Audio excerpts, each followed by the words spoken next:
Welcome back, friends. And this is going to be a very short discussion of the periodical literature that flourished during the 18th century and which could be thought of as a period of great, periodical essays, journalistic writing, everything combined, which creates the new genre of periodical literature. Of course, as we all know, periodical literature as a separate genre emerges in the 18th century with the pioneering works of two people, Steele and Addison.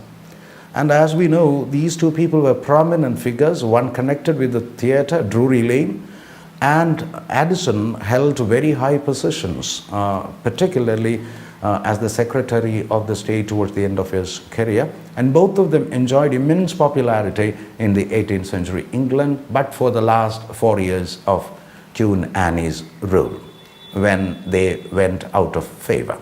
Well, how did it all begin? That is the question.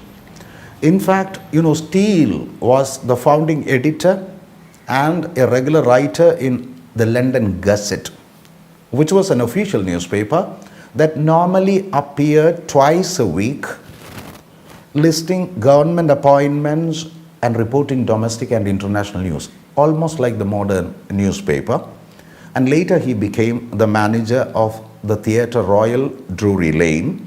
And Addison, as I told you, he held very important positions, later becoming the Secretary of State. And both these writers wrote plays. Say, for example, Addison wrote a play titled Cato, and the other person, Steele, wrote The Conscious Lovers in 1722. After trying their hands at all these, finally, Steele was trapped in debts. He needed money. And Addison lost his office. And these drove them to journalistic enterprises, which was a very landmark event because it resulted in the publication of the first popular periodical named The Tatler by Steele. It was started in 1709 by Richard Steele. He launched The Tatler under the pseudonym Isaac Bickerstaff. And he sought to attract a large spectrum of readers to his writings in The Tatler. And look at the title. The title itself was a bit for female readers, and it contained mixture of news with personal reflections on various issues, and it soon became very popular in London coffee houses and even at breakfast tables. Well, the paper appeared on 3 days, on Tuesdays, Thursdays and Saturdays, regularly from April 1709 to January 1711, with 271 issues in all. Well, when we compare the contributions of Steele and Addison, we find that for The Tatler, the maximum contribution was made by Mr. Steele rather than Addison.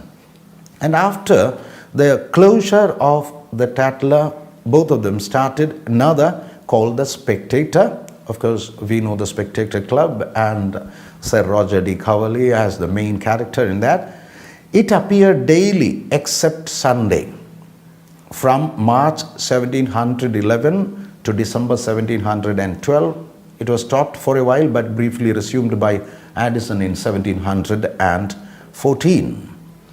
In fact, The Spectator could be thought of as the joint undertaking of these two people, Steele and Addison. And Spectator and Tatler, as popular periodicals of the period, had many imitators. And even in its own day, there was another named the Female Tatler, and soon appeared a female Spectator also. And besides, Samuel Johnson started his Rambler as a periodical, besides his Idler. And Oliver Goldsmith started another, which did not last for long, a periodical titled B. But if you look at the kind of subjects that were dealt in the writings by Addison and Steele, it presents a very interesting mix. Diverse aspects of English life, such as good manners, morality, daily happenings in London, going to church, shopping, investing in the stock market, the fascinations of trade and commerce, gender roles and relations, the personality types found in contemporary society, high and low entertainment, taste in literature, luxury goods available, even philosophical speculations, all became the subject matter of the writings of these two writers through the two great periodicals, the Tatler and the Spectator.